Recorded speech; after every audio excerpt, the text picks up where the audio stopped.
to letter of acceptance entitled Unlocking Your Public Health Research Journey at Monash University. I, Mukminah Awaludin, MHID, Master of Ceremony and Moderator for today's webinar.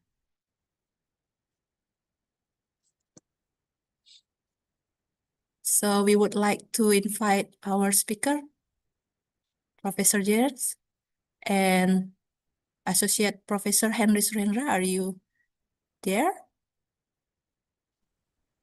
Hi, good morning. Okay, good morning. Yeah, we would like to opening this webinar for today. All right. Bismillahirrahmanirrahim. Assalamualaikum warahmatullahi wabarakatuh. Waalaikumsalam. A very good morning and blessed Friday to everyone.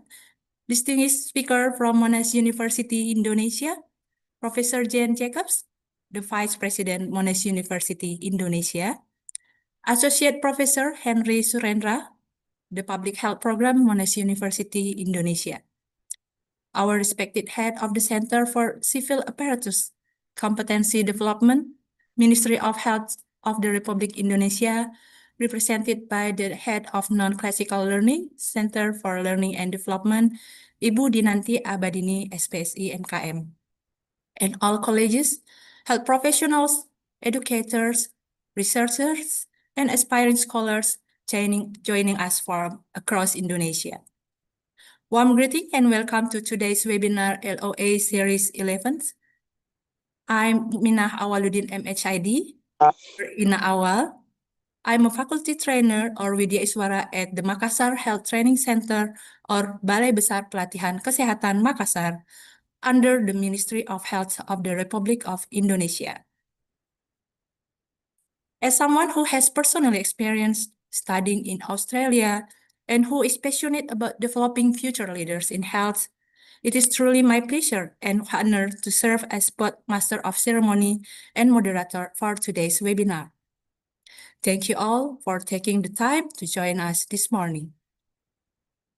Today's session is particularly special because it focuses on a topic that many of our colleges often ask about.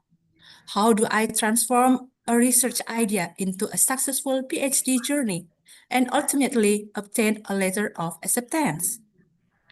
Whether you are currently exploring postgraduate opportunities, preparing for LPDP or Australia Award scholarships, or simply interested in strengthening your research capacity, we hope today's discussion will provide valuable insight and practical guidance. We are also honored to be joined by colleges from Monash University, Indonesia, part of the global renowned Monash University. As a member of Australia's prestigious Group of Eight, or GOH, Monash University is consistently ranked among Australia's leading universities and is recognized worldwide for excellence in research, innovation, and education. In fact, according to the latest QS World University Ranking 2026, Monash University is ranked among the world's leading universities, reflecting its strong global reputation and research impact. Ladies and gentlemen, without further ado, let us officially begin today's webinar. To officially commence today's webinar, it is my honor to invite the head of Non-Classical Learning Center for Learning and Development under the Center for Civil Apparatus Competency Development, Ministry of Health of the Republic Indonesia, Ibu Dinanti Abadini, SPSI MKM, to deliver her opening remarks. To Ibu Dinanti, time is yours.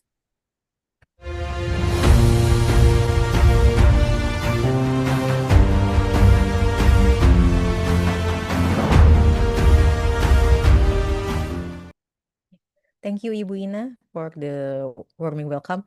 Assalamualaikum warahmatullahi wabarakatuh. Good morning, everyone. Waalaikumsalam. Distinguished speaker, respected participants, colleagues from Ministry of Health, and all the guests that have been joined today. It is my great pleasure to welcome you to the session of our Letter of Acceptance webinar series titled From Research Idea to LoA, Unlocking Your Public Health Journey at Monash University. On behalf of our director, Ibu Dwi Melani, the director of Center for Learning and Development, also known as Pusat Pengembangan Kompetensi Aparatur atau P2KA, I am pleased to deliver this opening remark and extend our warm welcome to all participants joining us today. First and foremost, I would like to express our sincere appreciation to Monash University Indonesia for its continuous collaboration and commitment to support the professional and also the academic development of health sector personnel in Indonesia, especially in MOH Indonesia. Today, we are honored to be joined by distinguished experts from Monash University. The first one is Professor Jane M. Jacobs, Vice President of Research and Professor in Urban Studies. And then the second is Professor Henry Surendra, Head of Infectious and Tropical Diseases Epidemiology within the Public Health Program. We are also delighted to have Ibu Ina here as our moderator and Master of Ceremony. As an alumni of the Flinders University and also faculty member of our Learning Center, BBPK Makassar, her experience in pursuing international higher education will undoubtedly enrich our discussion today and facilitate meaningful engagement through the session. Thank you for sharing your valuable time, expertise, and insight with us today. Dear colleagues and participants, research play a vital role in addressing today's complex health challenge. Strong research capabilities are essential, not only for generating evidence-based policy and programs, but also driving innovation and also improving health outcomes for the communities. For many aspiring postgraduate students, transforming a research idea into a well-developed proposal and ultimately obtaining a letter of acceptance can be a challenging process. We understand that.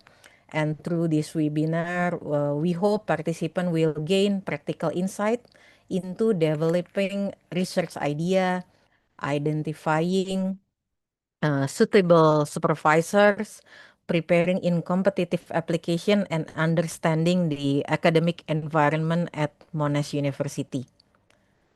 Mbak Hani, would you mind to confirm, is my speakers okay? Okay. Okay.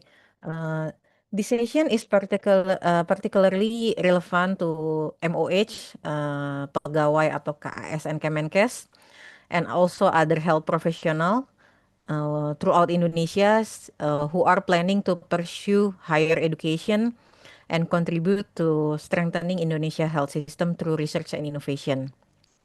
I encourage all participants to actively engage into the discussion, take advantage of the opportunity to learn from our distinguished speaker and use the knowledge gained as a stepping stone toward achieving your academic and professional goals. Finally, I would like to thank all speakers, organizer, moderator, and also participant for making this event possible. May today's webinar be beneficial, inspiring, and also fruitful for all of us. Thank you for your kind attention. Wassalamualaikum warahmatullahi wabarakatuh.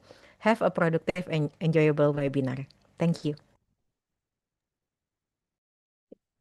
Thank you very much, Ibu Dinanti, for your inspiring remarks and continued support for strengthening the capacity and global competitiveness of Indonesia's health workforce.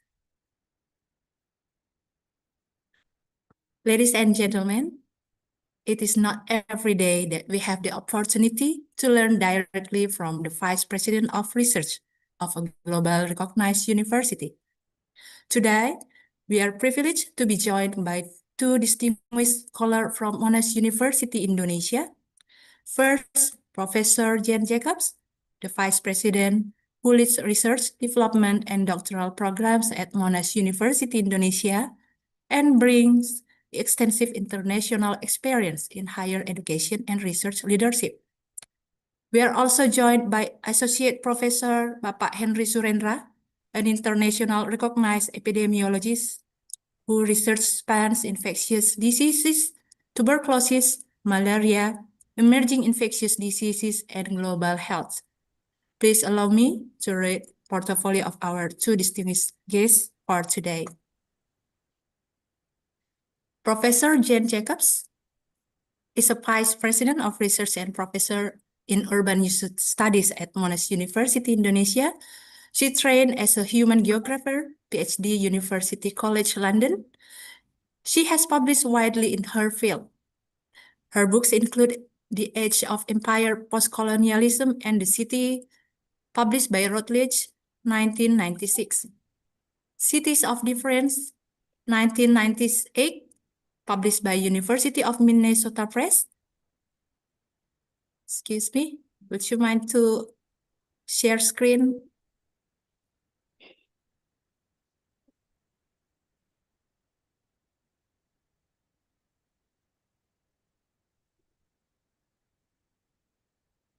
Okay, I'm sorry, it's still loading. We would like to, thank you. And I will continue the portfolio of Prof. Jane Jacobs. Uncanny Australia, 1998, published by University of Melbourne Press, and Buildings Must Die, a perverse view of architecture, published by MIT Press in 2014. Most recently, she has been involved in a digital humanities project on digital historical maps of Southeast Asia and a multidisciplinary project, Foundations for Home-Based Work in Singapore. Professor Jacobs has extensive international experience in higher education, having taught and assumed senior administrative roles at the University of Melbourne since 1991 to 2021. University of Edinburgh, 2001 to 2011, and Yale NUS College, Singapore, 2012 to 2023. She is a keen advocate of peer mentoring in academic contexts, having experienced firsthand the professional development value of receiving scaffolded feedback from colleges. Good morning, Ms. Jane Jacobs. Good morning. Selamat pagi. Selamat pagi, Bu. And the next speaker is Bapak Henry Surendra, MPH, PhD. Assalamualaikum, Pak Henry. Waalaikumsalam, selamat pagi. Selamat pagi, Pak. His research interest is about malaria, arboviruses, tuberculosis, COVID-19, epidemiology, public and global health, observational studies, and serological surveillance. Bapak Henry is Associate Professor and Head of Infectious and Tropical Disease Epidemiology, Public Health Program at Monash University, Indonesia. He obtained his PhD in Infectious and Tropical Disease from the London School of Hygiene and Tropical Medicine, UK, MPH in Field Epidemiology from Universitas Gadjah Mada, Indonesia, and Bachelor of Public Health from Universitas Ahmad Dahlan, Indonesia. His current research includes the evaluation of zoonotic malaria and land use changes, impact of climate and environmental change on vector-borne diseases, understanding the role of biodiversity in shaping immunity and pathogen spillover risks, serological surveillance for vaccine-preventable, emerging and neglected tropical diseases, data sciences integrated modeling to support TB control and development of artificial intelligence for X-ray-based tuberculosis screening in Indonesia. His work have been published in several top-tier journals such as Lancet Global Health, BMG Global Health, BMC Medicine, among others. Ladies and gentlemen, please welcome Professor Jane Jacobs and Bapak Henry Surendra.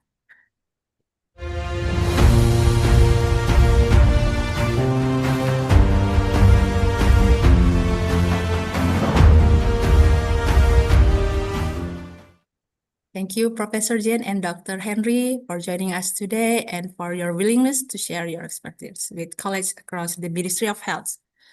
And Professor Jen and Bapak Henry, time is yours. Great. Thank you so much, Ibu Ina, and for your kind convening of the session and sharing. Henry and I are both very pleased to be here today. Can everybody hear me? Yes, very clearly. Prof.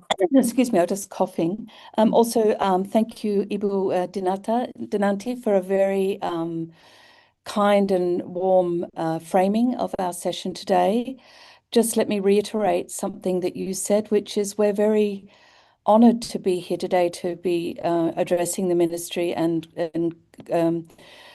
talent in the public health area. One of our obligations and privileges as the first foreign university in Indonesia is to serve as an anchor institution and to participate in the building of professional expertise and qualification in Indonesia. So this is exactly the kind of conversation we embrace and are happy to be a part of.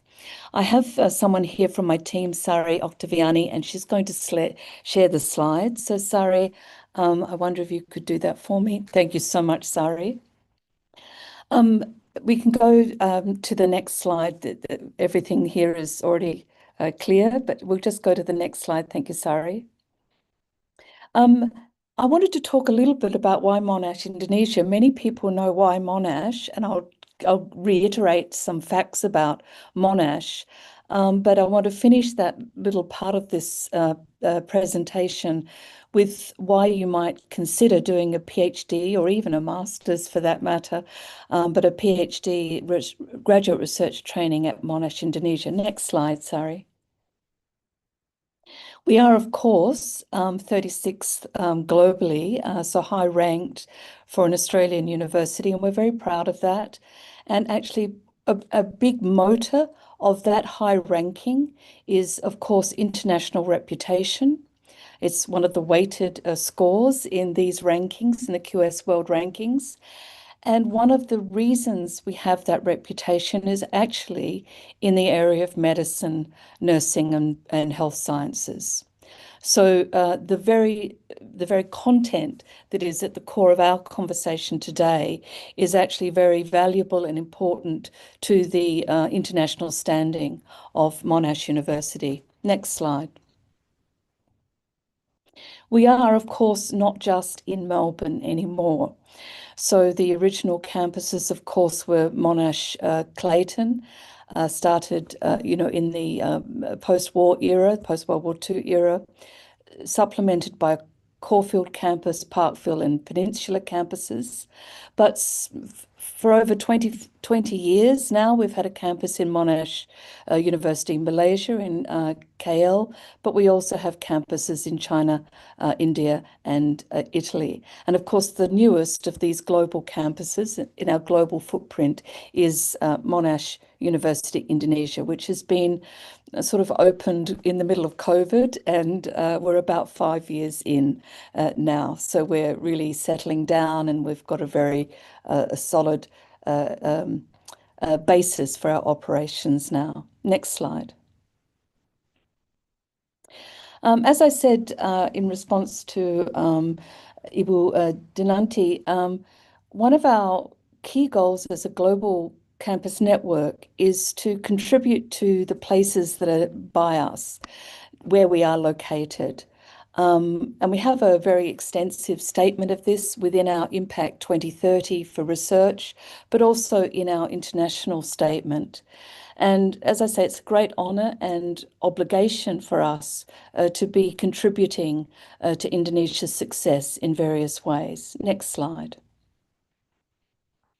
We have programs in 5 key areas: business, information technology, design and health, and a set of interdisciplinary expertise in sustainability, public policy and management, and marketing and digital communications. We have master's programs in all of those, but we also have DICTE approved PhD programs in each one of these areas. And I think today our main interest is in the PhD approved programs. Next slide. We have Monash Global have a very specific commitment to research articulated in their research for their 2030 vision.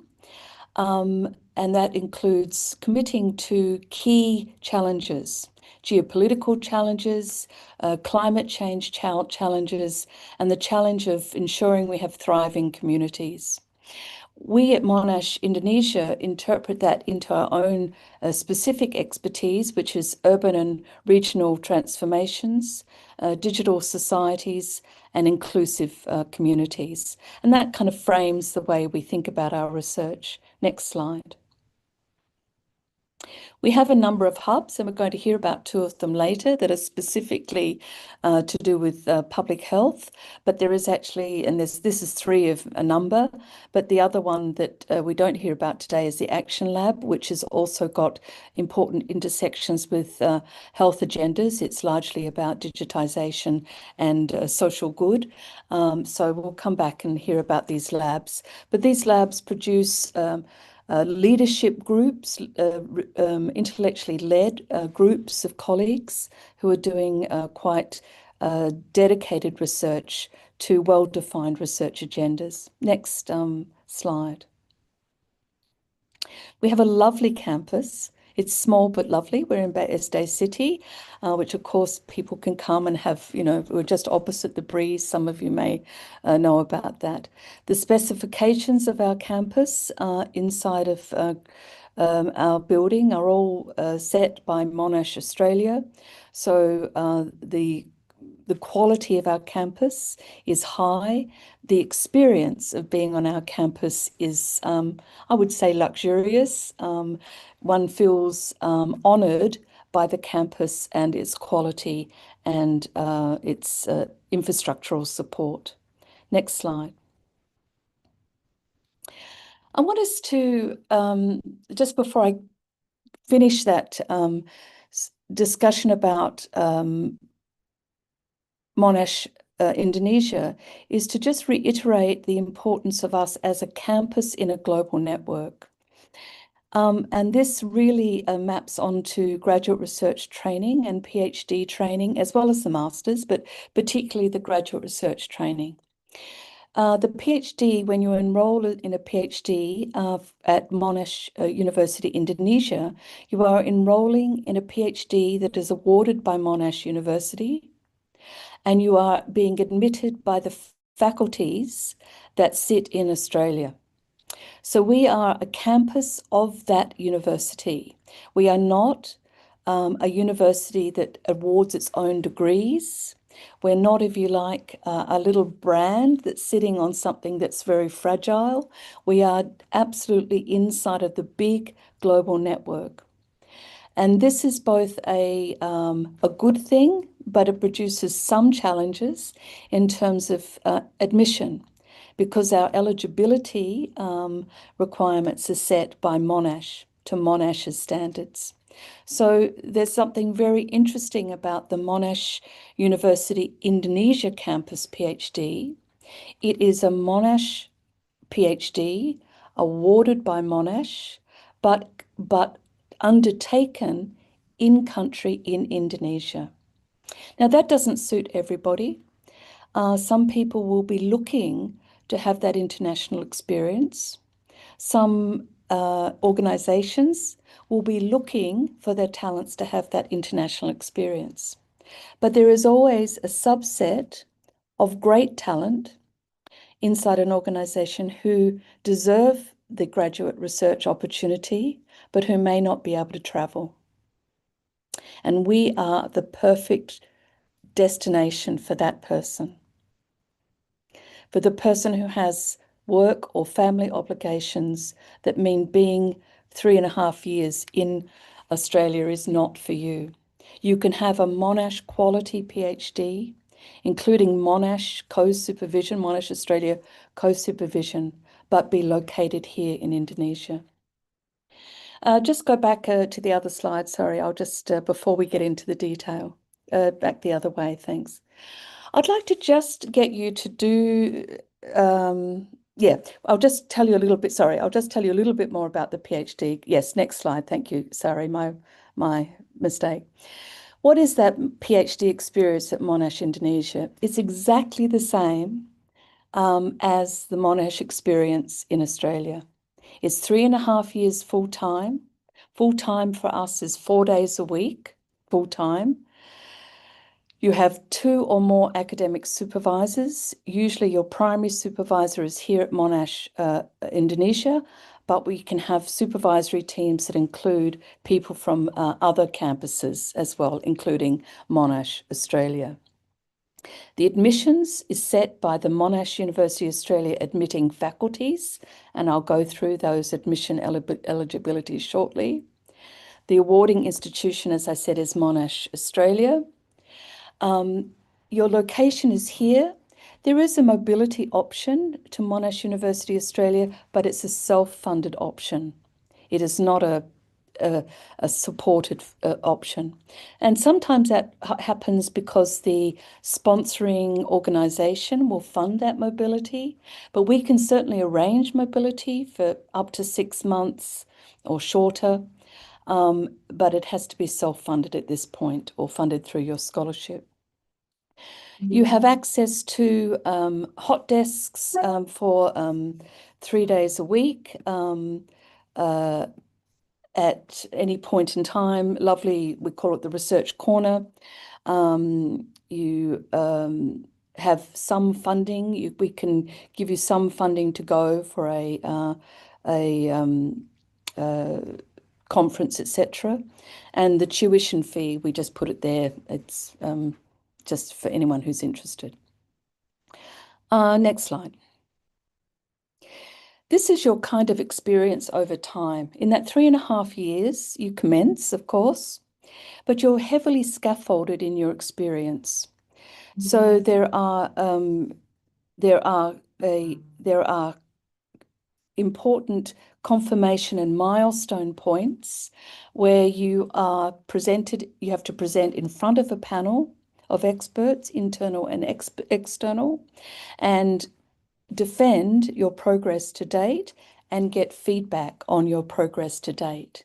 What's good about this is you are never just left to your own devices, but nonetheless you have a lot of freedom. This is a primarily research-based PhD.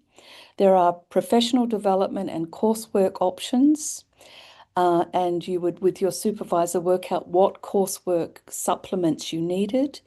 But nothing is prescribed in terms of coursework. And what is very important about this is that you have that freedom, but it's an accountable freedom.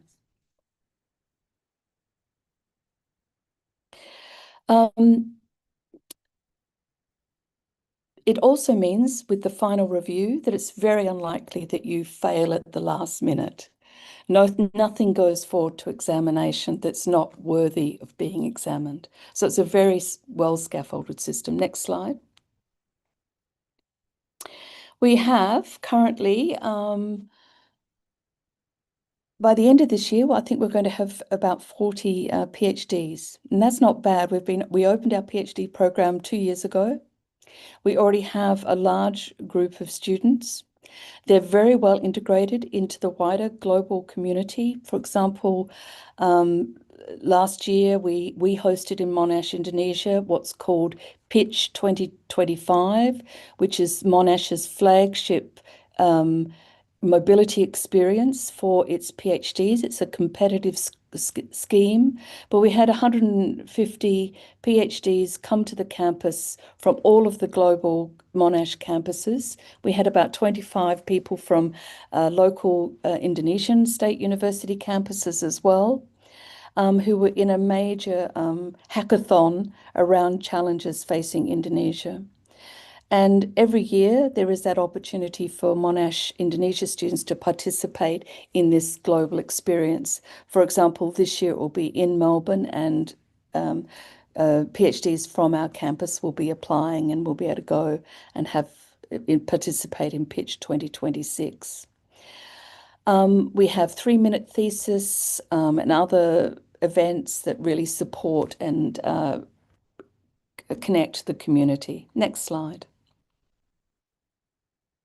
And already, after 2 years, we've only most of our current graduate research trainees are mid candidature. We've already clocking up a lot of achievements inside of our group.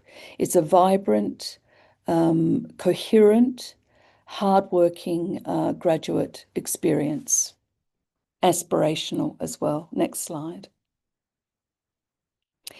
I'd like to just spend a little time getting you, participants, to do a little bit of work. And you can choose to share in chat if you want to, or you can just do this for your own effort. Many people say, and this whole webinar is framed around how to get to be admitted. How to get from the idea to being admitted in. One of the key things to sort out early is why you want to do a PhD. And if you want to do a PhD mainly to improve your salary level, then that's probably not a good answer. So I'm going to try and get you to push past that first thought. It may be a lovely outcome of having a PhD that you can go for a better position. But it's really important before you even start the process of approaching an institution or making an application to really think deeply about why you want to do a PhD and why now. So there's 2 parts to that question. What are the things that you have currently that make you think you can succeed at a PhD? What are the professional attributes, experiences, or circumstances that make you feel that you've got what it takes to do 3.5 years of supervised independent research? Secondly, it's useful to think alongside of that in a kind of SWOT analysis of yourself. What do you think are going to be your personal and professional attributes or circumstances that would make it challenging?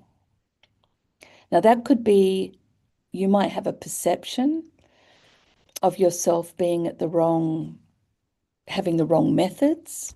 You may have a perception of yourself as having the wrong deficiency in X or Y. But spending some time, and maybe just spend 5 minutes reflecting on this quietly. I love doing this. Sorry, it's very embarrassing in a webinar. Everyone loves to fill them with talk, but I'm going to get us to be silent for 5 minutes while you reflect on these 2 things. Write it down. What makes you think you can succeed? And what makes you think you might not be able to succeed? What are your key worries? If you feel like you don't mind exposing those thoughts, you can put them in chat, but no need. This is really just an exercise for you. So let's just it's 9:41 by my clock. We're going to go to 9:45. I'm going to give us 4 minutes for this quiet reflection, written reflection. Yeah, so please write down your idea or reflection through the chat box.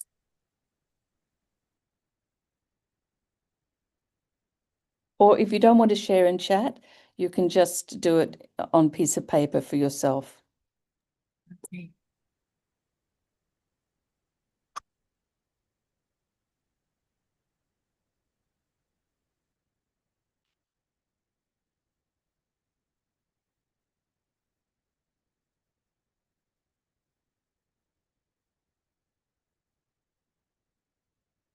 So what would make you succeed? What's going to make it challenging?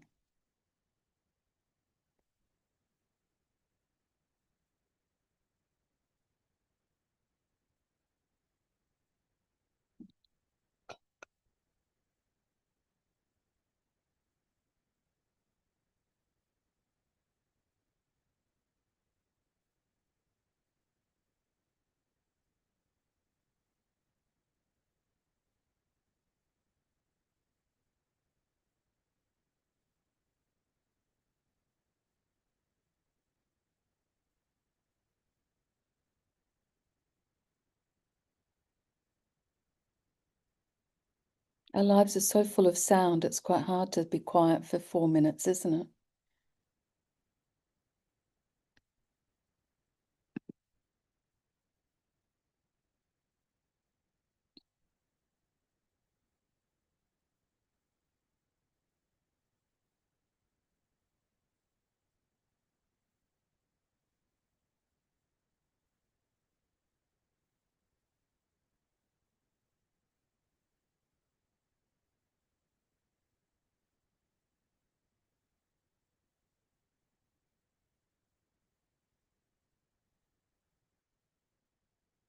It's very common for people to be shy about these kind of reflections. So, but, I'm not expecting much to come up in the chat because it's always very revealing.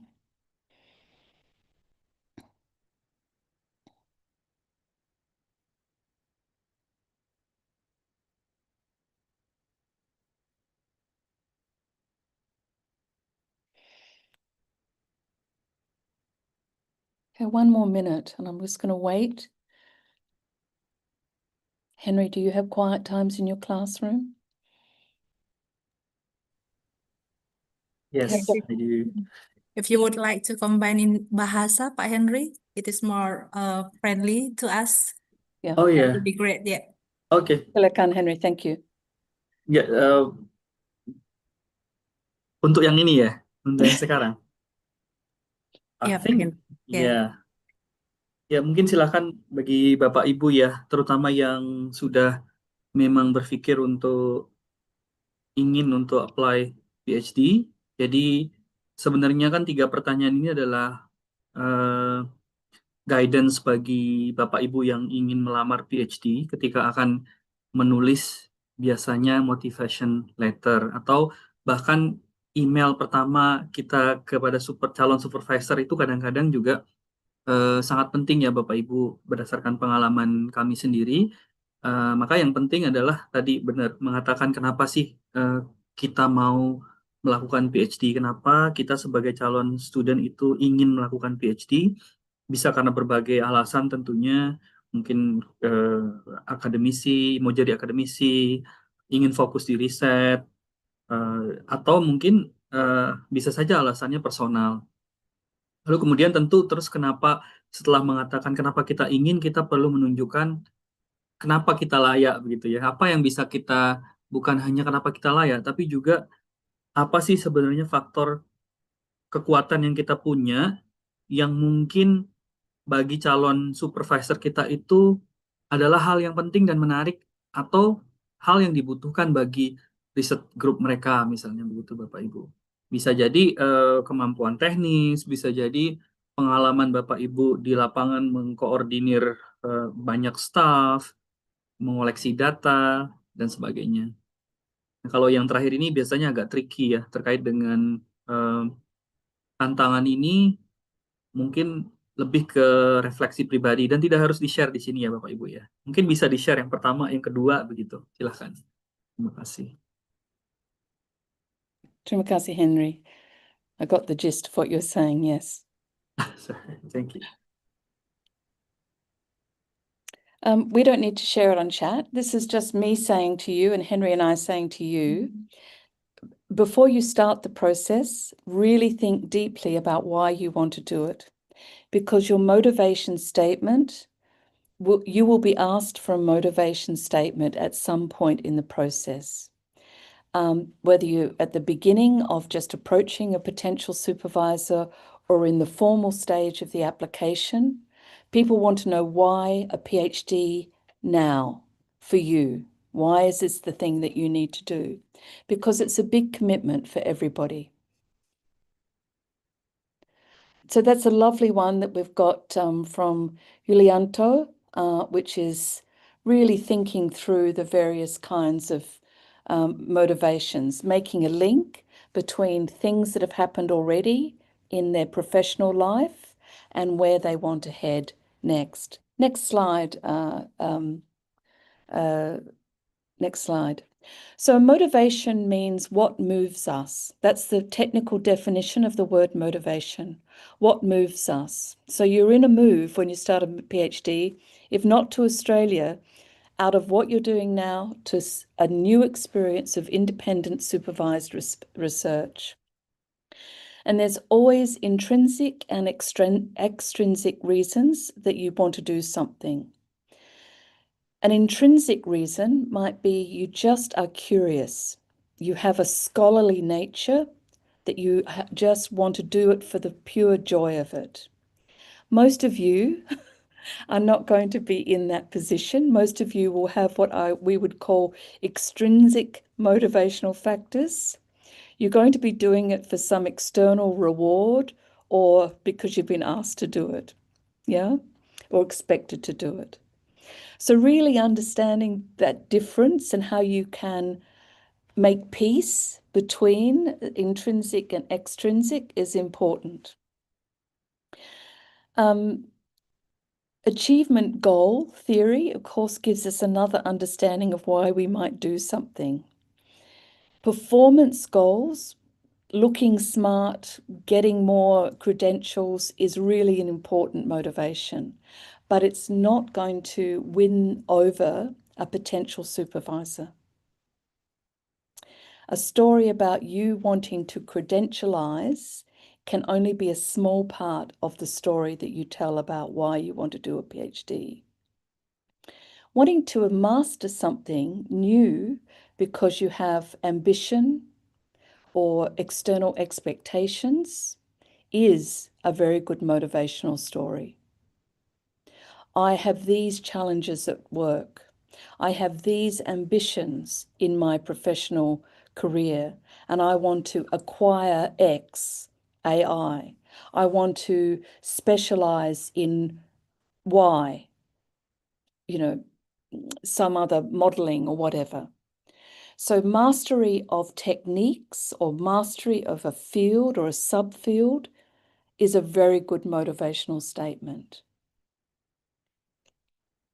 So the reflective exercise that I got you to do and what we're trying to talk to you about is trying to get you to tap into your own expectations and your own goals so you can speak to them in a convincing way to a potential supervisor.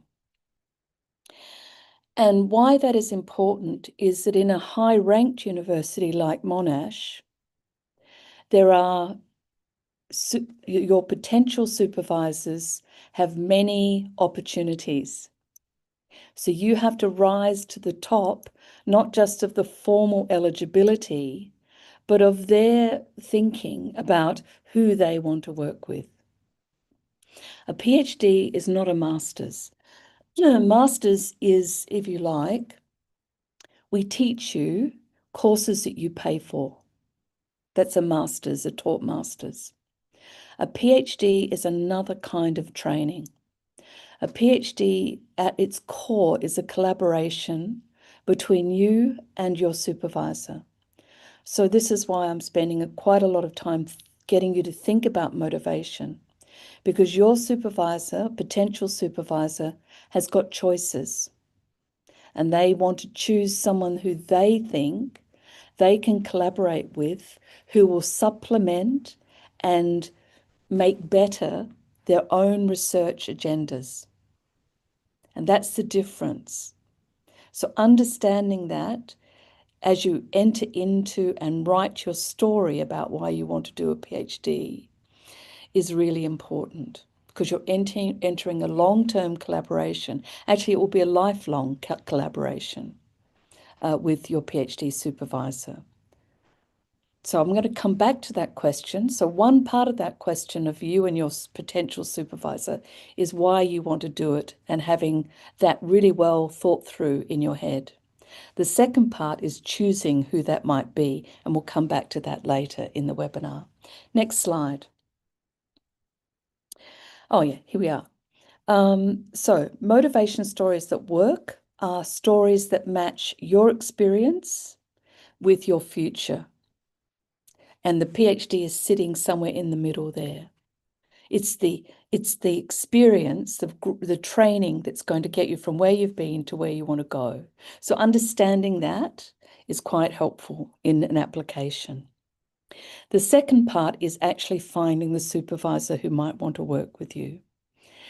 And that is very key to the process, because you have to really convince that person that you are the one, you're the person that they should collaborate with. We help you a lot with this, and I'll talk to you about how we help you with this at Monash University, Indonesia. It's very useful to try and avoid cold calling, just like emailing out of the blue. If you do email it out of the blue, have your story worked out first, yeah? Always communicate with a potential supervisor in a professional and well-prepared fashion. Do your research on your potential supervisor. Learn to speak their academic language. Yeah, you're in a kind of interview process from the moment you send an email to a potential supervisor. So really do all of the things you would do when you're preparing for an interview, for an opportunity. Next slide.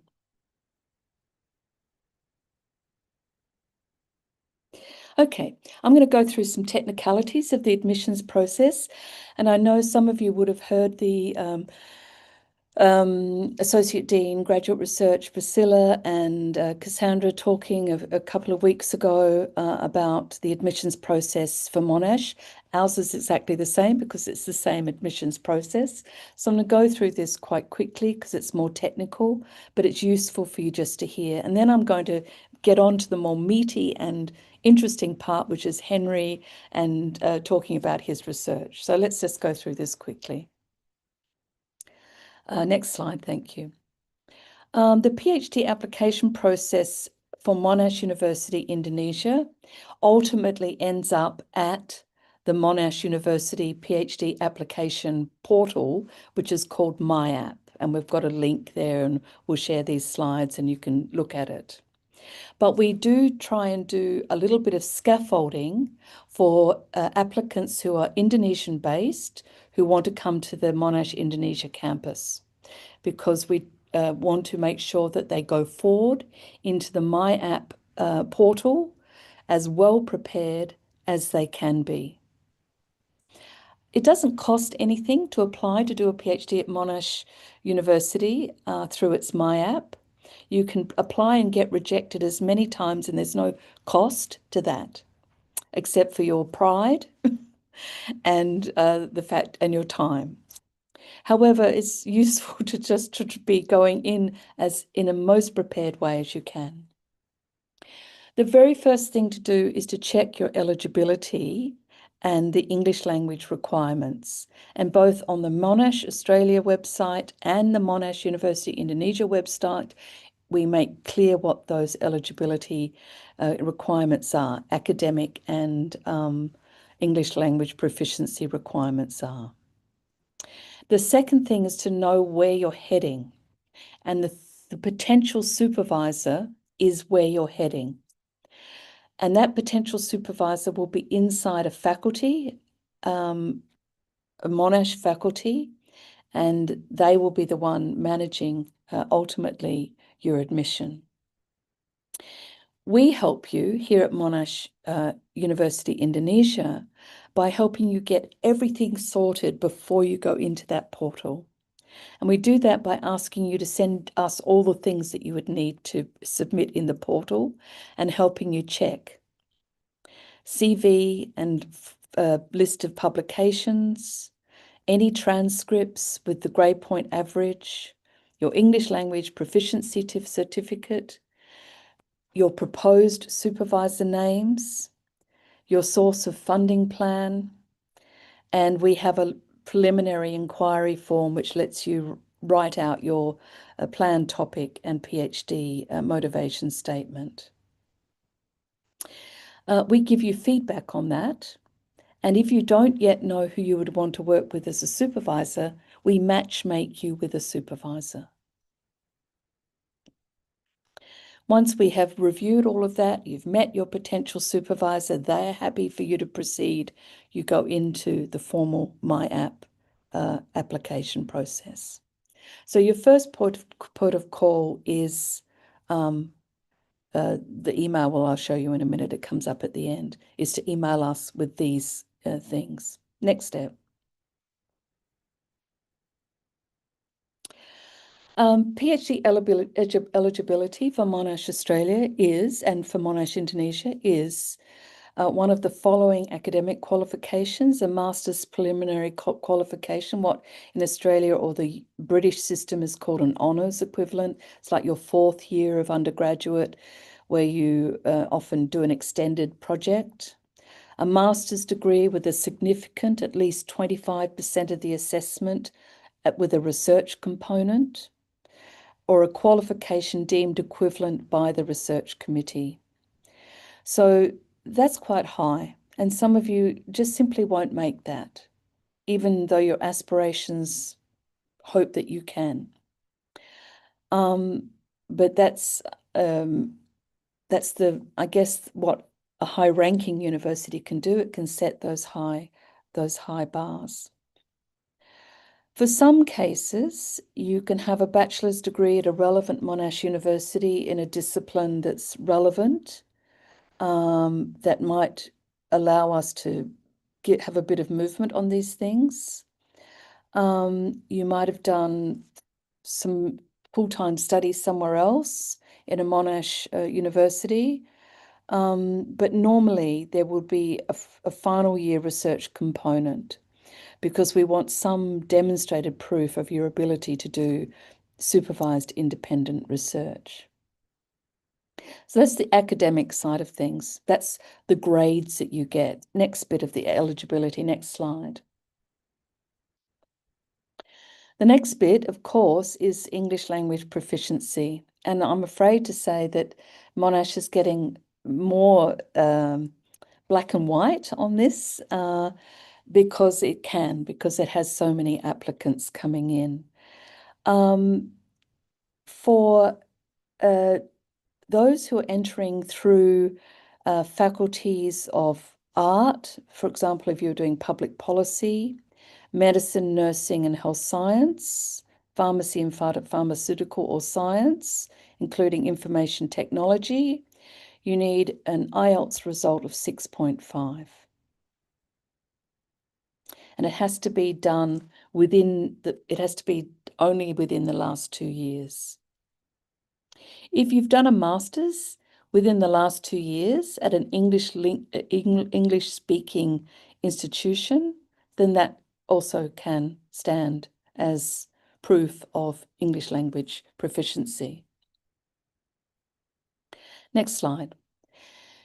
If you're going into arts, I should have said this, arts, business and economics, education and law actually have a slightly different IELTS requirement. You actually have to get a higher IELTS of 7.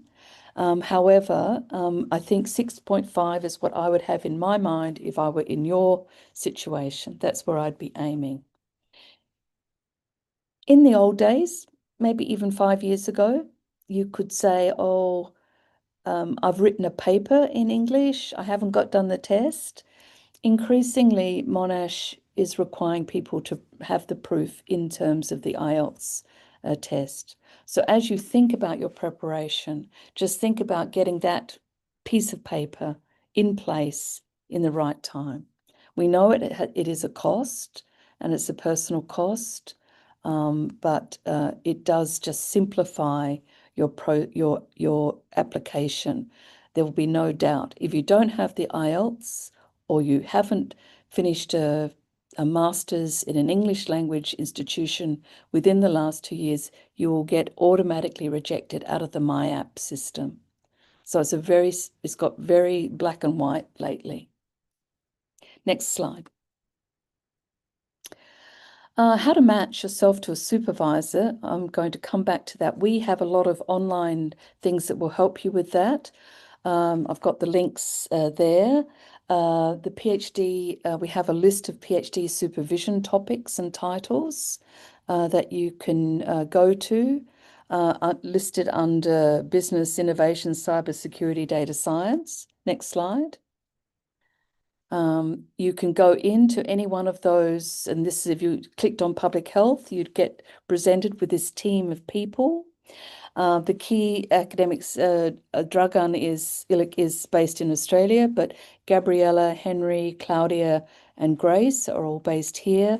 The last three are adjuncts or research fellows, but our four key supervising academics are Gabriella, Henry, Claudia, and Grace, and you can read about them and learn more about them. Next slide. And each one of them have, so you can click on public health, for example, and go in and see a list of topics. Next slide. And you'd come into a page that looks something like this, which is just a list. I won't go into detail. You can have a look yourselves, but they list topics. Now, if you wanted to do something that was not the specific words that are written there, with someone who you think has got the skill sets that you want, you still approach. Yeah, you still approach. This is just a way of us communicating general interests. Next slide.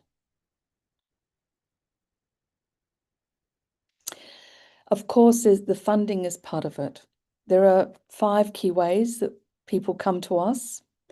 They have a grant-specified PhD scholarship. That is, someone like Henry has a grant, and inside of that grant is a PhD opportunity, and he advertises it.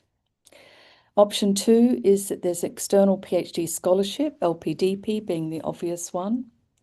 Option 3 is that there's an internal scholarship. We run something called the Inspire Doctoral Scholarship that we advertise annually. Option 4 is that the organisation sponsors you. Yeah, like Ministry of Health, whatever. And option 5 is to self-fund. Next slide. Okay. Before we go into health highlights, I'm just going to see if there's any questions. Okay, so we've got some in the chat already. What if the IELTS total score is still 6 and after the application we update the IELTS certificate?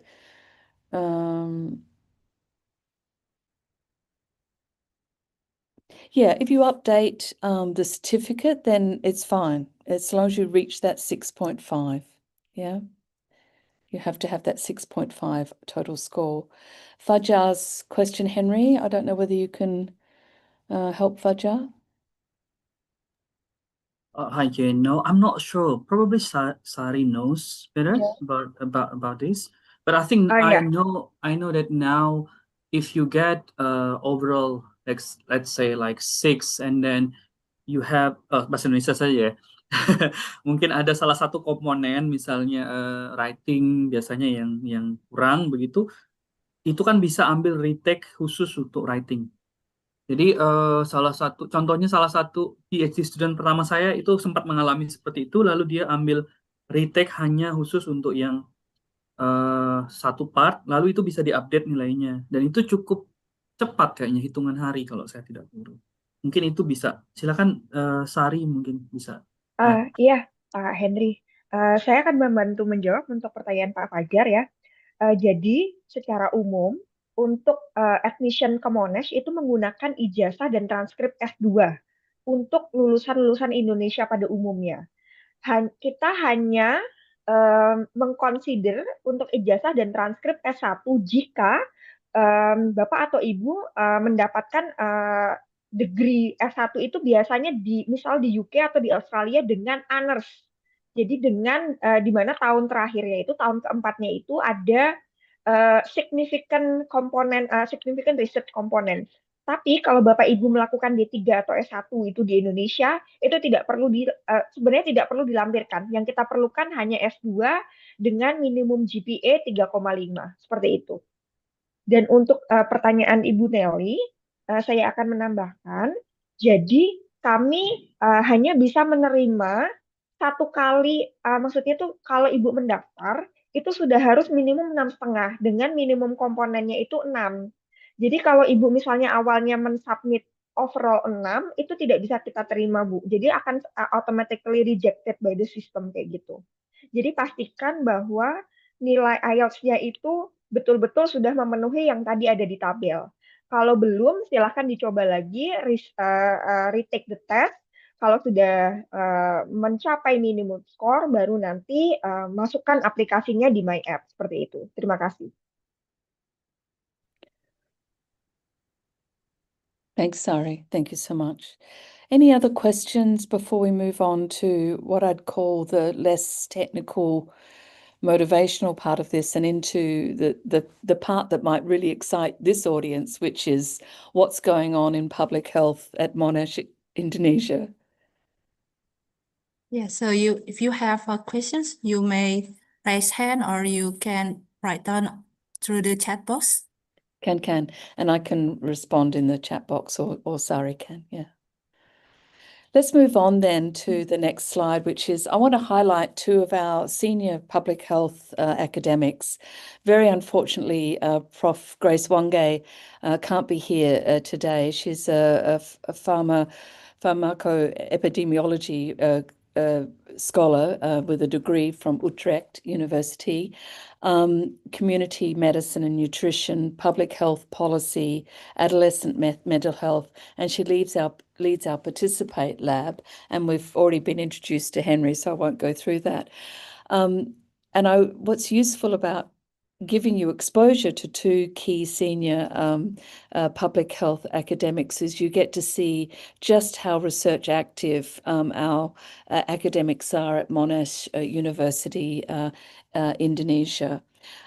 Grace can't be here because she's part of a Lancet regional committee at the moment. Is that right, Henry? Yes, Commission Yeah, for Non-Communicable Diseases. Correct. So it gives you a sense how well networked that Grace is, that she's off doing something which is a core public health business at the moment. So she sends her apologies, and I will speak for her lab. Next slide. So Grace, it leads something called Participate Lab, Monash University Indonesia Participatory Digital Health and Inclusive Technology Lab. And you'll see on the far right side what the values or the ethos and scope of Participate Lab. It's about co-designing digital health solutions, and particularly with vulnerable communities in mind, that is youth, women and the elderly, with an Asia Pacific scope, regional scope. She has a number of key areas of research: youth mental health, climate change impact on women's health, medication safety for older adults, and AI in healthcare. And actually Grace has done a lot of protocol work, hasn't she, Henry? So she's actually got a sort of a background of protocol development that sits behind all of this community health work that she does now. I think it's really important to think about to see in this slide the way in which Grace not only specifies focus, she wants to have impact in policy, she wants to encourage co-design with communities, so empowerment of communities. She wants to connect with all of the digital, the fourth industrial revolution that we're in, AI, etc. She has, as we know, she's down in Melbourne at this Lancet event. She has a very substantial international network, and she has a commitment to align with LPDP priorities, as does the whole of Monash University, Indonesia. And when you think about her right-hand slide of the middle column, the relevance, you can start to see she's just showcased 4 key projects currently: her women's access to digital health information, her participatory AI for youth mental health, medication safety for older adults, and ethics and governance of digital health. She also, alongside of that, has some very interesting history and heritage projects about colonial health institutions and practices. So some quite interesting, what I'd call curiosity-led projects as well. So Grace is absolutely open for business for PhDs, and she is not doing this on her own. I think she has a team. Henry, I think she has about 6 or 7 people inside of her lab at the moment. Is that correct? I think that's about right. Yeah.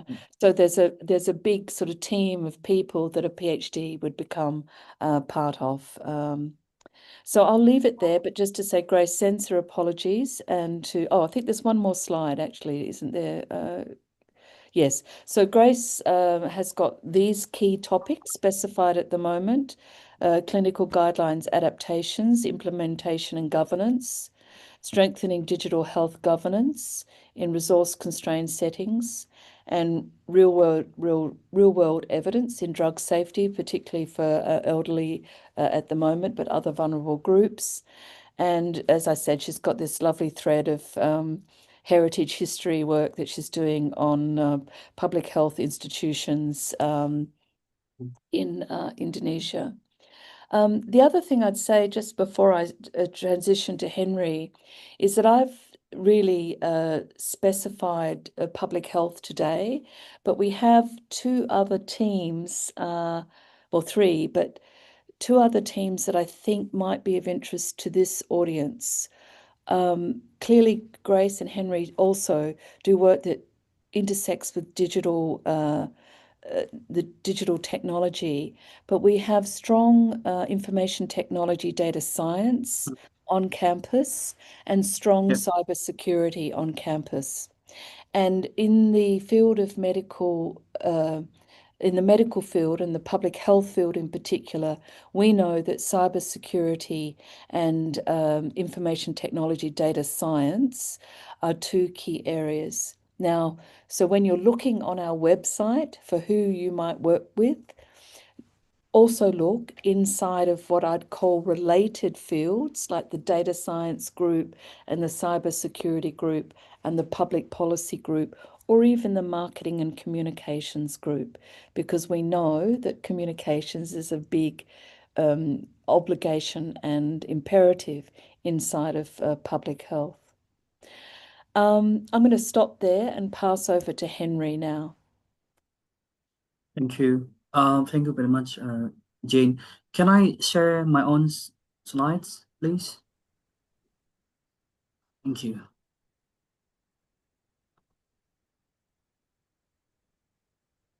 And I think I would like to speak in Bahasa Indonesia. Even though, Silakan, of course, Henry. our IELTS standard is Please. 6.5, similar to Silakan, those Pak in Henry. Monash in Australia. Jadi ya Bapak Ibu begitu ya. Jadi requirement kita memang sama seperti Monash Australia dan juga kampus-kampus Australia lainnya.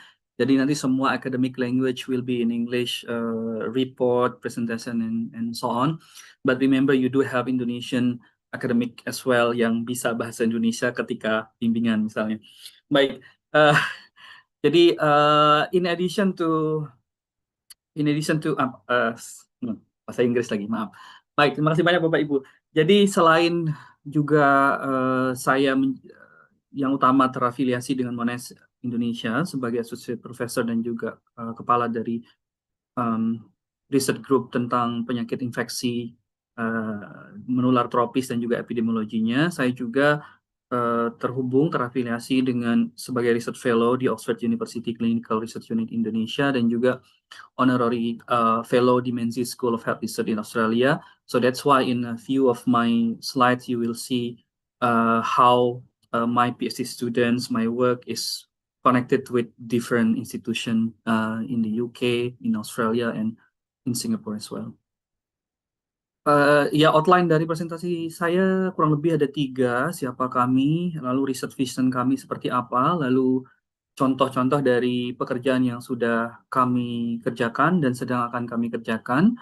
Lalu nanti terakhir saya akan memberikan sedikit contoh atau beberapa highlight terkait dengan project baru yang bisa menjadi peluang bagi calon PhD student untuk apa namanya, untuk mengambil kontribusi di sana. Siapa kami? Kurang lebih kami di riset group terdiri dari sekitar 8 orang yang terdiri dari saya dengan expertise epidemiologi, lalu ada adjunct associate professor juga dengan bidang biostatistik. Mungkin yang perlu saya highlight di sini untuk saat ini di Monash Indonesia sendiri, di grup saya yang officially enroll itu ada 2 orang PhD students, dan mungkin ini sedikit apa ya, ironi, bidang penelitian kami adalah epidemiologi dan public health, namun PhD student pertama saya itu latar belakangnya adalah computer science, S1-nya, lalu S2-nya adalah statistik dan data science, Bapak Ibu. Namun penelitiannya penelitian public health dan epidemiologi penyakit menular. Lalu PhD student saya yang kedua, di sini saya tulis epidemiologi, sebenarnya itu adalah risetnya epidemiologi, namun dari segi latar belakang lagi-lagi bukan dari public health. Jadi latar belakangnya adalah S1-nya biologi, lalu kemudian S2 biomedis, tapi sekarang kemudian dengan skills yang dipunya itu ingin belajar epidemiologi untuk proyek kami. Lalu di bawah ini kami juga punya research support, ada research officer yang membantu untuk mengkoordinate project, lalu ada RA yang juga bisa support PhD student kita ketika butuh bantuan dalam melakukan proyeknya. Secara garis besar, visi riset kami itu dibagi menjadi 3. Yang pertama itu adalah untuk meningkatkan pengetahuan kita terkait dengan dinamika penularan penyakit menular terutama di Indonesia. Lebih spesifik lagi yang saat ini banyak kami lakukan adalah mempelajari bagaimana sebenarnya dampak dari perubahan lingkungan dan iklim terhadap penyakit yang ditularkan oleh nyamuk seperti malaria, dengue, dan juga beberapa penyakit arboviruses lainnya yang dalam hal ini kami konsultasikan dengan kolaborator dari Ministry of Health terkait dengan apa sih list penyakit-penyakit yang perlu menjadi perhatian atau prioritas kita di Indonesia. Lalu yang kedua adalah terkait dengan meningkatkan pemahaman kita terhadap population level immunity. Jadi kami di sini melakukan riset-riset yang berfokus untuk mengetahui seperti apa sebenarnya beban penyakit yang dapat dicegah dengan vaksin atau vaccines preventable diseases, juga seperti apa sebenarnya level of immunity terhadap berbagai penyakit yang sifatnya emerging dan juga neglected di Indonesia. Lalu yang terakhir adalah untuk meningkatkan upaya surveillance dan kontrol penyakit menular di Indonesia melalui penggunaan alat diagnostik yang baru di dalam penelitian kami, lalu pemanfaatan teknologi remote sensing. Di beberapa riset kami menggunakan data satelit, kami juga menggunakan drone untuk mengkoleksi data dan sebagainya.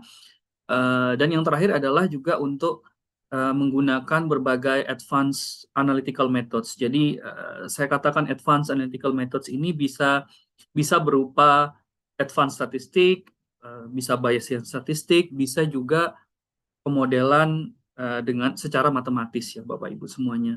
Nah, yang tidak kalah pentingnya adalah di dalam melakukan riset, semua riset kami ini kami selalu melakukan engagement dengan komunitas, dalam hal ini perwakilan masyarakat, lalu dinas kesehatan di level kabupaten kota, dan juga dengan support dari biasanya program terkait di tingkat nasional di Kementerian Kesehatan maupun kementerian lainnya yang berhubungan dengan riset project kami. Sedikit teaser terkait dengan siapa sih kolaborator atau partners utama kami di beberapa riset yang sudah berjalan dan yang akan berjalan. Tentu kami berpartner dengan beberapa profesor dan peneliti di Monash Australia dan juga Monash Malaysia. Lalu di Indonesia ada Oxford University Clinical Research Unit, di Indonesia. Kita juga bekerja sama dengan University of Oxford yang ada di UK. Kebetulan saya pribadi juga punya PhD student yang sekolahnya di University of Oxford. Lalu di banyak proyek kami bekerja sama dengan institusi di Singapura, yaitu National University of Singapore, dan juga beberapa institut lainnya di seperti Imperial College London dan London School of Hygiene and Tropical Medicine di UK, lalu Menzies di Australia, dan juga di Indonesia yang tidak kalah penting, kami bekerja sama dengan beberapa key partners dari UGM, kemudian dari UI, USU, dan policy makers dari Kementerian Kesehatan dan juga rekan-rekan dari WHO di Indonesia Office. Sebagai contoh saja bagaimana kemudian kami melakukan riset. Yang pertama, ini sedikit saja, ketika zaman COVID-19 banyak sekali riset-riset kami yang bekerja sama dengan Dinas Kesehatan Provinsi, Dinas Kesehatan Kabupaten, Kota, dan juga Kementerian Kesehatan, di mana kami menggunakan data-data yang ada secara nasional maupun secara regional untuk kemudian dijadikan untuk memformulasikan pertanyaan penelitian yang penting, baik itu bagi kesehatan masyarakat ataupun bagi kepentingan untuk respons masalah kesehatan di lapangan. Jadi beberapa riset kami yang kami lakukan itu menggunakan data-data seperti data zaman COVID-19, data COVID-19, lalu juga menggunakan data TB misalnya dari data SITB, dan di beberapa riset lainnya juga kami menggunakan misalnya sismal untuk malaria, dan ada beberapa juga riset kami yang sekarang sedang under review dikerjakan oleh master student kami. Ada beberapa papers itu yang fokus juga menganalisis data dengan advanced statistical methods, yang fokusnya adalah mengevaluasi vaccines preventable diseases di Indonesia, penyakit yang dapat dicegah dengan vaksin di Indonesia.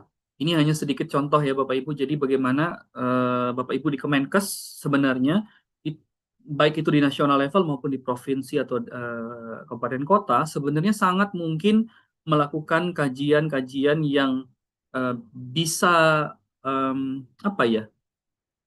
recognize oleh global expert gitu. Karena beberapa riset kami dengan data dari Papua, data dari Jakarta, dan juga data nasional itu bisa kemudian dibungkus menjadi sebuah hasil penelitian yang baik, yang bisa publish di jurnal, bukan hanya sekedar jurnal internasional Q1 ya Bapak Ibu, tapi juga jurnal-jurnal yang memang bisa dikatakan mungkin ranking 1 sampai 5 besar di bidangnya, seperti Lancet Global Health, kemudian BMJ Global Health, BMC Medicine, Nature, dan sebagainya.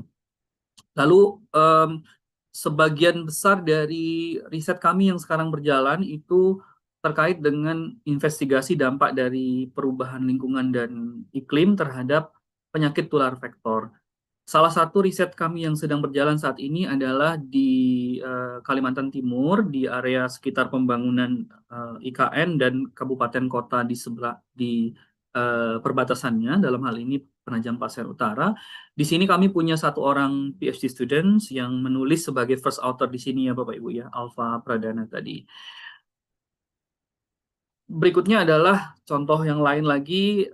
Kami juga saat ini ada ongoing project di mana kami melakukan evaluasi penularan malaria zoonotik Plasmodium knowlesi. Saya pikir Bapak Ibu dari Kemenkes ini cukup familiar juga dengan ini. Ini adalah masalah yang emerging di Indonesia dan juga di beberapa negara tetangga lainnya seperti di Malaysia misalnya. Dan di project ini kami juga punya satu PhD students yang akan berfokus untuk mengevaluasi faktor-faktor terkait dengan agricultural practices, kemudian socio-economic factors, dan risk factor lainnya di rural household di Kalimantan Utara dan juga di Sumatera Utara. Dan ini bekerja sama dengan beberapa partners dari universitas-universitas di Australia dan juga di Indonesia. Nah, mungkin ini yang cukup relevan bagi Bapak Ibu yang memang sudah siap atau akan siap untuk apply PhD bersama kami di Monash University Indonesia. Jadi untuk saat ini kami ada 3 list project yang baru yang sudah dapat pendanaan dan akan mulai berlangsung kurang lebih akhir tahun ataupun di awal tahun 2027. Yang pertama adalah terkait dengan bagaimana kemudian kita ingin meningkatkan pemahaman kita terhadap bagaimana sih peran dari biodiversitas terhadap imunitas dan juga risiko spillover dari berbagai patogen di lingkungan kita. Jadi ini adalah project yang akan didanai 3 tahun ke depan, akan dimulai di Desember 2026 dan ini berkolaborasi dengan antara Monash Indonesia, tentu saya sebagai principal investigator bekerja sama dengan partners di berbagai kampus di Singapura, National University of Singapore, kemudian Imperial College London, Institute Pasteur Cambodia, dan juga Uniform Service University di US. Jadi bisa dibayangkan kalau nanti ada Bapak Ibu yang tertarik dengan riset ini dan punya skills yang bisa memaksimalkan proyek ini, maka nanti bisa dibayangkan kita student akan bisa punya akses ke proyek yang didanai 3 tahun, lalu akan punya co-supervisor yang kemungkinan bisa berasal dari 1 atau 2 institusi eksternal dari Monash seperti mungkin NUS ataupun Imperial College, tergantung nanti spesifik keahlian yang ingin dipelajari itu adalah yang mana. Lalu yang kedua adalah terkait dengan One Health Surveillance untuk zoonotik dan juga lagi-lagi penyakit tular vektor. Ini juga di Indonesia. Ini juga kami sudah mendapat konfirmasi bahwasannya ini akan didanai untuk 3 tahun ke depan. Ini kerjasama antara Monash Indonesia dengan Okru Indonesia, NUS dan juga BRIN. Jadi bisa dibayangin juga nanti kalau ada Bapak Ibu yang tertarik dengan surveillance, One Health, zoonosis, atau dan juga vector-borne diseases lainnya seperti misalnya demam berdarah, chikungunya, Zika dan sebagainya, itu masuk di dalam list prioritas patogen yang akan kami teliti 3 tahun ke depan.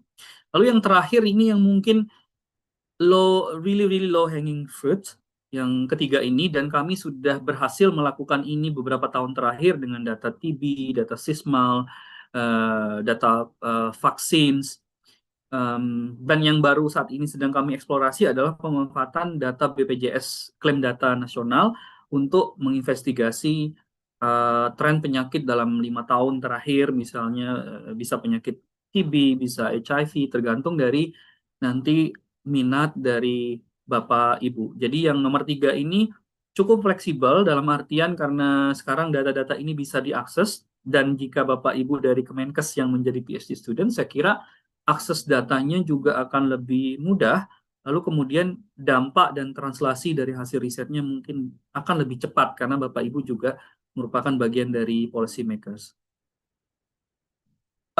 That's all from me. Itu semua dari saya, Bapak Ibu. Saya kembalikan ke moderator. Silakan jika ada pertanyaan. Terima kasih banyak. Baik, terima kasih Bapak Henry Surendra. Thank you. We will now take questions from the audience. Please feel free to raise your hand virtually or submit your questions through the chat box.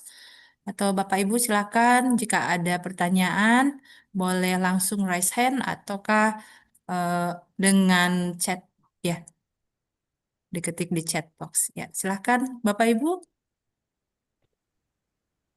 Kita masih punya banyak waktu untuk berdiskusi kepada Profesor Jane Jacobs dan Bapak Dr. Henry Surendra. Silakan Bapak Ibu. I see there's a question from Yeah, in chat. there's a question from Dian about the what's required. So Yeah. Dian, please just email MIHDR Monash, the email above, and we will give you that information. It's also inside the slide set that we will share with you. Ya. Jadi Bu Dian terkait persyaratannya nanti IELTS IPK itu nanti bisa mengirim email ya ke Monash Indonesia. Ya. Silakan Bapak Ibu. Would like to ask directly? Yeah. Yes, please, Professor Jane. Yeah, thank you, Henry. It's really wonderful to hear. I have enough Indonesia just to pick up the general gist, and of course, the slides are in English, so that helps me. It's really important, Henry, as a colleague, to hear from someone like Henry. Henry's a really good example of Monash University, Indonesia. I've worked at many international campuses, and I've also worked at smaller campuses in Asia, Yale NUS College in Singapore. We have an incredibly well qualified academic team here across all of our fields: data science, cybersecurity, public health, public policy, urban design, marketing, digital comms, and business. Almost everybody is trained with their PhD overseas. Almost everybody is publishing, or well, everyone is publishing all the time into tier 1, tier 2 English-speaking journals. We are a very, academically, we're a very ambitious group of academics, and it's very important to kind of understand that, because I think often smaller campuses are seen to be not that. We have currently almost 70% of the publications from our academic staff on our campus are in tier 1 international English-speaking journals. That is higher, actually, a higher percentage than our Monash Australia campus. So it gives you a sense of just how ambitious we are. Thank you, Techie, for clapping. I agree. It's something we're very proud of. But what that means for an audience like this, which is, thinking about the possibility of PhD training, is that choosing Monash Indonesia is not a second choice academically or intellectually or in a scholarly sense. It should be conceptualized as a convenient choice, perhaps. It's here, not in Australia. It can be conceptualized as a cheaper course. Actually, our fees are cheaper here than they are if you're going to Australia. So in terms of affordability and convenience, Monash Indonesia is a really viable option if the academics here can meet your aspirations for your graduate training. There would be nothing second rate or second class about this experience. And as I said at the beginning, you were awarded not a Monash Indonesia PhD, but a Monash PhD. For example, Monash students, if you graduate from here as a PhD, you can be awarded in a ceremony that's run in Melbourne from the main campus. Similarly, we've already had 2 graduation ceremonies, Henry, maybe 3 even now, and 3. And some people who do their degrees in Australia choose to do their graduation ceremony here so their whole families can join. So it's a properly conceptualized global campus in that sense. And that's really important to kind of understand. I think we have something Okay. from Nelly. So we have 3 queries Yeah. dari Ibu Nelly. Perhaps Bapak Henry can answer. Mohon maaf jika sudah dijelaskan, apakah ada batasan usia untuk kuliah di Monash dan mendapatkan scholarship?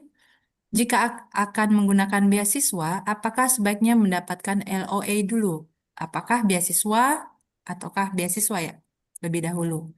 Nah, apakah sudah harus menyiapkan proposal riset saat menghubungi calon supervisor? Dan apakah Dr. Grace bisa menjadi supervisor untuk terkait farmasi atau HTA? Terima kasih. I think most of the question can be answered by Sari, right? Yeah. About admission. Okay. Yeah. I will try to answer. So for the first question, so we have no. Mungkin bahasa Indonesia, Sari. Oh, okay. Probably in bahasa Okay. Indonesia. So for the untuk pertanyaan pertama, tidak ada batasan usia untuk kuliah di Monash. Batas atas tidak ada, batas bawah biasanya 18 tahun. Jadi saya rasa Bapak Ibu sudah lebih dari 18 tahun. Jadi aman ya Bapak Ibu. Nah, yang nomor 2, jika akan menggunakan beasiswa, apakah sebaiknya mendapatkan LoA dulu? Jawabannya adalah, jadi untuk Bapak Ibu yang akan mendaftar dengan beasiswa eksternal, misalkan dengan LPDP, itu bisa 2 jalur. Yang pertama Bapak Ibu dapat LPDP dulu, kemudian daftar Monash, atau daftar di Monash dulu dan habis itu dimasukkan offer letternya atau LOA-nya untuk LPDP. Atau bisa juga paralel bareng-bareng gitu ya, daftar LPDP sekaligus daftar Monash ya gitu. Kemudian yang nomor 3, apakah sudah harus menyiapkan proposal riset saat menghubungi calon supervisor? Ini tergantung. Kalau seperti yang tadi Pak Henry punya punya project, kan beliau sudah punya ininya, apa sudah punya gambaran besarnya, beliau punya projectnya apa. Itu bisa dikonsultasikan dulu dengan Pak Henry-nya. Nanti mungkin bisa merefine lebih lanjut nih proposalnya akan diarahkan kemana. Tapi kalau Bapak Ibu mau apply dengan beasiswa eksternal itu boleh diawali dengan proposal dari Bapak Ibu sendiri. Seperti itu. Kemudian yang keempat, apakah Dr. Grace bisa menjadi supervisor? Nah ini bisa langsung nanti Bapak Ibu konsultasi dengan yang bersangkutan. Karena harus ada alignment antara calon supervisor dengan calon student. Saya sendiri atau Prof. Jen atau Pak Henry di sini tidak akan bisa mengatakan atau menjudge gitu ya, oh bisa, oh atau nggak bisa kayak gitu ya. Karena ini nanti harus berdasarkan kesepakatan dari dua belah pihak, dari supervisornya dan dari calon studentnya. Seperti itu. Mungkin Pak Henry mau menambahkan? Iya, terima kasih. Mungkin saya hanya ingin menambahkan yang poin nomor 3, apakah sudah harus menyiapkan proposal riset atau belum. Untuk kasus-kasus di mana supervisor itu sudah punya funded project, biasanya itu justru malah akan dibuka seperti vakansi ya Bapak Ibu ya. Jadi kita buka lowongan pekerjaan begitu. Jadi seperti yang kami lakukan sebelumnya. Jadi itu lebih mirip seperti Bapak Ibu itu melamar pekerjaan ke project yang ada misalnya seperti itu. Nah, di kasus seperti itu mungkin case yang perlu Bapak Ibu buat adalah ketika email itu adalah motivation letternya mungkin justru lebih menekankan kepada skills apa, pengalaman apa yang Bapak Ibu punya yang menurut Bapak Ibu cocok untuk project yang sudah ada. Mungkin itu lebih kayak melamar pekerjaannya Bapak Ibu. Tapi kalau Bapak Ibu itu mau apply beasiswa LPDP misalnya eksternal, lalu punya rencana penelitian tersendiri, nah itu Bapak Ibu juga bisa langsung misalnya berdiskusi dengan calon supervisor yang Bapak Ibu rasa sesuai, atau Bapak Ibu bisa apply melalui sistem nanti lalu yang dari admission yang akan mencarikan siapa nih kira-kira yang cocok begitu ya topiknya. Jadi bukan tidak mungkin misalnya saya punya PhD student yang mengerjakan sesuatu yang di luar dari list project saya. Misalnya nih contoh saja beberapa waktu belakangan ada 2 orang yang approach ke saya yang daftar ke LPDP dan mereka punya rencana riset sendiri. Mungkin yang bisa saya fasilitasi adalah kemudian seperti, kita bisa pakai data A, B, C, kita bisa kerjasama dengan institusi 1, 2, 3, dan saya bisa tolong kamu di bagian ini. Jadi bisa seperti itu ya. Silakan. Terima kasih. Baik, jadi ada 2 cara ya, Bapak Henry dan Ibu Sari. Jadi bisa berdiskusi langsung dengan calon supervisor atau nanti bisa melalui admission ya, yang akan mencarikan supervisor yang appropriate. Baik, we move to the next questions dari Ibu Aurora ya, dari OSDM. Profesor Jacobs and Dr. Surendra, apakah program Public Health Master or PhD juga memiliki riset tentang isu seperti kelembagaan, desentralisasi? Demikian. Henry, I'm thinking this is a good question. It's about decentralization, really, Yeah. and institutions and decentralization. And Aurora, I think this is depending on what your organization requires and wants of you and where you want to take the PhD. This is the kind of topic that could be done inside of public policy, but with a co-supervision inside of the public health team. Because the key question seems to be, in your mind, what is the impact of decentralization, good or bad, on public health delivery or whatever. So that's a really solid public policy question.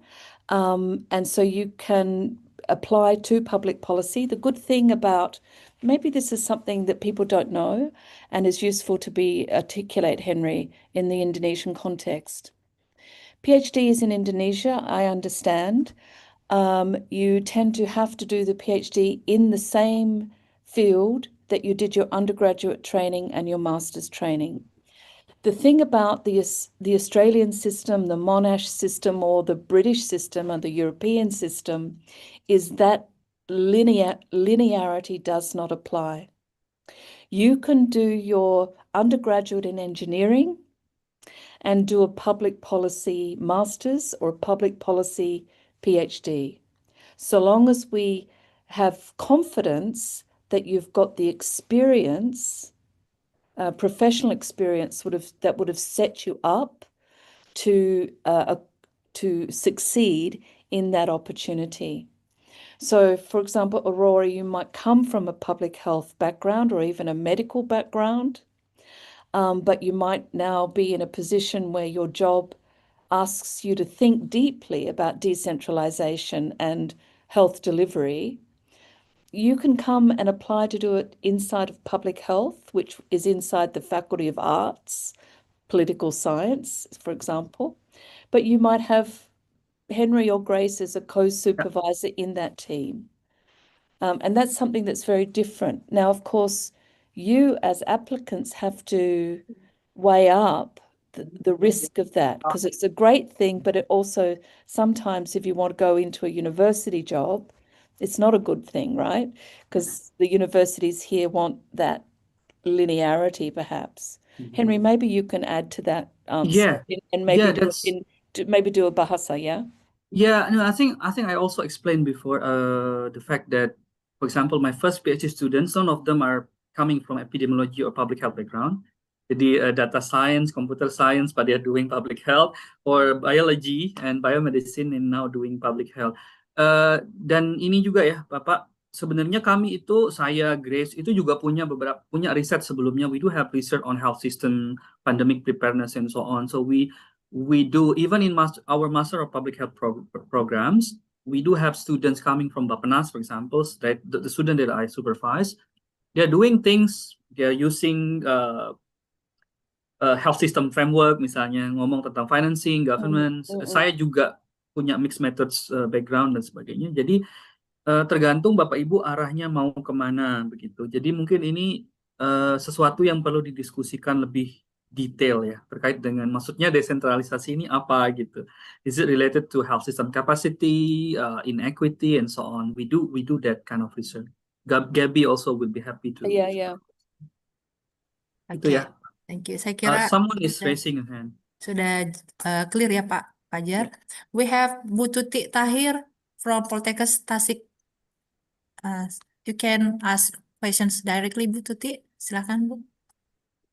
Okay, thank you very much, Miss Hina, for the time. My name is Tutut Fala Tahir, and I'm from Tasikmalaya Health Polytechnic, Ministry of Health, Republic of Indonesia. So my question is related to master program. Is there any possibility if my bachelor background is accounting and I want to continue into the master program of public policy? Is there any high possibility if my bachelor background is not related to the master program itself? Thank you.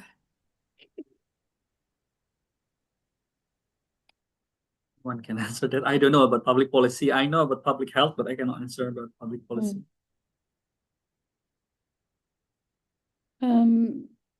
What was the question? Sorry, I just missed it. It's all about if you have different background, undergrad background, can you apply for public policy? Because I think different master program have their different requirements. Like in public health, you can be coming from business, computer science, you can take master of public health, but I'm not sure about public policy. Yeah, also public policy, I think. because usually you can acquire the skills that are needed inside of the program of training. Data science, cybersecurity, depending on what your topic is, harder because, we know that they're technically more specialized areas. But in public policy, like in public health, you tend to be doing more applied questions. And so long as there's a sense of some match of experience to where you're wanting to go, then I think usually, and that's something that you work out inside of the conversations that happen with the prospective supervisor in the process of preparation. That's how. Sorry, Jen. I think the question was about master, right? Oh, was it masters? Yes. Okay. So No, that's why I have no No, knowledge with on masters, I think it's policy. just about your GPA. I don't think it's about. In fact, in the Monash system, a master's is almost. There's two ways people enter masters in Monash. One, they're trying to get more specialized in the thing they've already got training in, or they're trying to change direction. There's two equally valid reasons for doing a master's. Yeah. Thank you, Prof, for the Yeah, answer. no problems. All right. Any more questions? Bapak Ibu, silakan.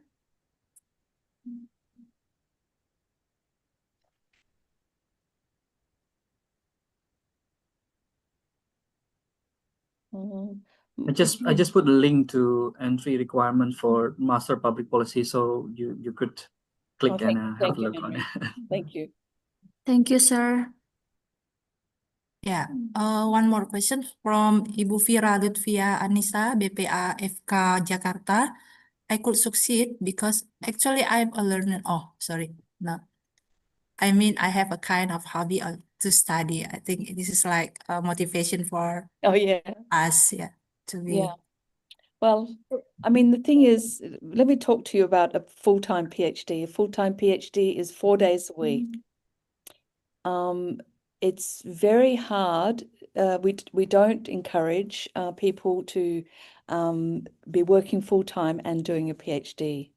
A PhD is not a hobby. Correct, Henry? Yeah, it's tough. I mean, Yeah. we need to be fully dedicating our time to do a PhD because it's like a full-time job in a way. Correct. So it's as you think about your motivation and the obstacles, it's very important to, and if you think that if it's 4 days a week is expected to be even in a full-time PhD, that the other 3 days you can be doing something else. Remember, you might have family. They're real things. So it's very important to have a realistic assessment. And we don't accept students who are still in full-time employment. Yeah. One more questions from Bapak Muhammad Oktarik. Apakah memungkinkan apabila lulusan D4 melanjutkan master program Public Health Research di Monash? Jadi dari D4 mau lanjut ke Public Health Research, Master by Research ya, Monash University. I cannot recall. D4 is not. It's different. It's not. Vocational education. It's not undergrad. Yeah, but I think. Yeah, I cannot answer that now. I'll have a look and then put on chat if I find it. Yeah. Perhaps Bu Sari will explain or. Ini saya nggak yakin ya apakah maksudnya Masters by Research atau researchnya PhD nih. Kalau ya mungkin diklarifikasi. Pertanyaannya di PhD, sebenarnya yang akan diconsider adalah master's degree-nya. Nanti ya, jadi kalau Bapak tadi D4, kemudian melanjutkan ke S2, dan di S2 itu ada komponen risetnya, biasanya berupa tesis gitu ya, sebesar 25% dari total jumlah SKS-nya. Kemudian Bapak juga punya tambahan mungkin publikasi atau research project yang bisa di showcase. di aplikasi Bapak itu bisa memungkinkan untuk masuk ke program PhD. Seperti itu. Tapi kalau untuk program master, saat ini kita tidak ada Masters by Research, kita hanya ada Masters by Coursework dengan ada sedikit komponen risetnya ya, betul ya Pak Henry ya? Di public Iya, di health. kami itu by defaultnya masternya itu coursework, tapi kemudian kalau Bapak Ibu mengambil research pathway itu bisa ada tesisnya, yang mana nanti setelah lulus itu Bapak Ibu bisa jadi eligible untuk misalnya daftar ke PhD di Monash ataupun Australian campuses because you already have 25% of research experience throughout the study. Dengan kata lain, jadi alumni kami yang master itu disiapkan kalau ngambil riset untuk bisa langsung S3 begitu. Terima kasih. Baik, mudah-mudahan jelas ya Bapak. Masih ada pertanyaan lagi Mbak tuh? Tatik. Ya, apakah masih ada pertanyaan? Saya kira karena Ada waktu di juga slide, ya, ada nih, masih masih ada ada. satu Ada, ya. ada Baik. di Mungkin chat saya ya. bisa balas yang terakhir kali ya. Saya tertarik terlibat di risetnya Dr. Henry, Ya. background saya public health, biomedik. Oh, oke. Kendala usia apakah masih tadi ya mohon maaf ini menarik sekali Ibu Dian, berarti ya usia saya kira tidak ada batasan maksimum. Ibu tidak bisa daftar, you cannot apply if you are under 18 of course.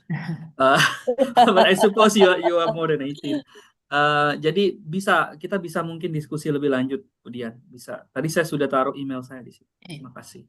Jadi Thank mungkin you. salah satu pertimbangan juga dari scholarship-nya ya, beasiswanya ya. Kalau dari kampusnya tidak ada batasan usia, selama Bapak Ibu di atas 18 plus, ya boleh silahkan saja mendaftar ya.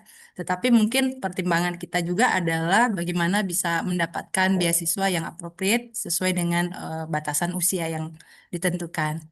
Ya, saya kira itu ya, karena berhubung hari ini hari Jumat untuk wilayah Indonesia Timur dan Indonesia Tengah sudah prepare untuk sholat Jumat ya, Bapak Ibu.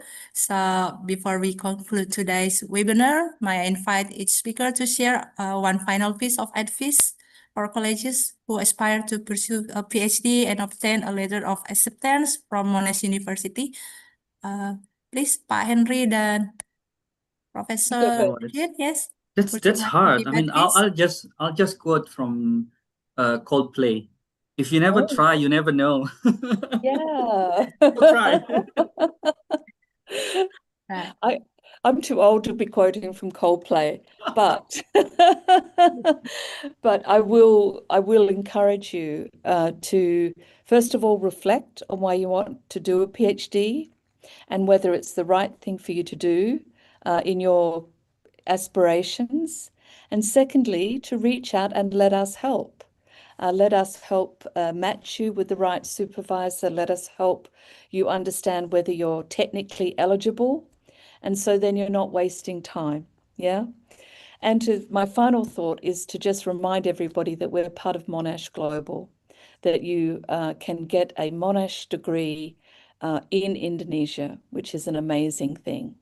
And it's an honor for us to be able to offer that to our Indonesian hosts. Okay. Thank you very much, Professor Jen and Papa Henry, for sharing valuable discussion and insight. And ladies and gentlemen, as we come to the end of today's session, I would like to leave you with one simple thought. Every impactful research journey begins with a question, and ultimately a question that enables us to contribute meaningful solutions to the health challenges facing our communities. Today's discussion has shown us that obtaining a letter of acceptance is not merely about admission into a university. It is about becoming part of a global community of scholars committed to advancing knowledge, strengthening health systems, and improving lives through research.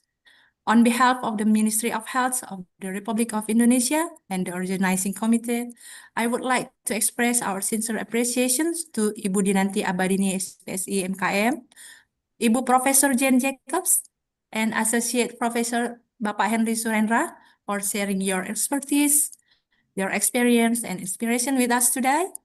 To all participants, thank you for your active participation and enthusiasm. I'm Muminah Awaludin, and it has been a genuine pleasure to serve as your Master of Ceremony and moderator. Thank you, everyone, and Thank have you, a Ina. blessed Thank you. Friday. We will meet banyak in Bapak Ibu Thank you. semuanya. another Terima Assalamualaikum kasih. webinar. warahmatullahi Terima kasih. Terima wabarakatuh. kasih. Terima kasih. Assalamualaikum warahmatullahi wabarakatuh. Waalaikumsalam warahmatullahi wabarakatuh.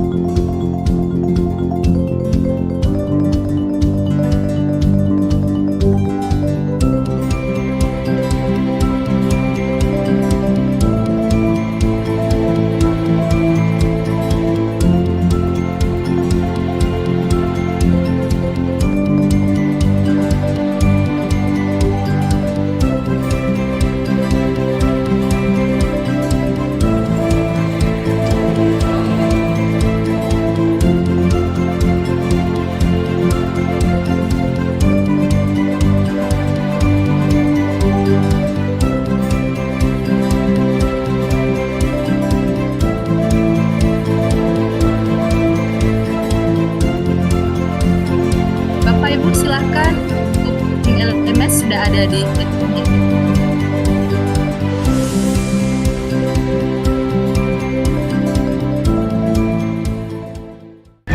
Hai, perkenalkan saya Nastasia dari Inspektorat Jenderal Kementerian Kesehatan, salah satu penerima beasiswa LPDP dan saat ini sedang mengambil S2 di University of Edinburgh, jurusan Comparative Public Policy. Kalau ditanya kenapa mau kuliah ke luar negeri, sebenarnya secara pribadi karena jurusan lebih beragam di luar negeri dan juga untuk memperluas wawasan kita. Di era globalisasi zaman sekarang, banyak permasalahan yang tidak mengenal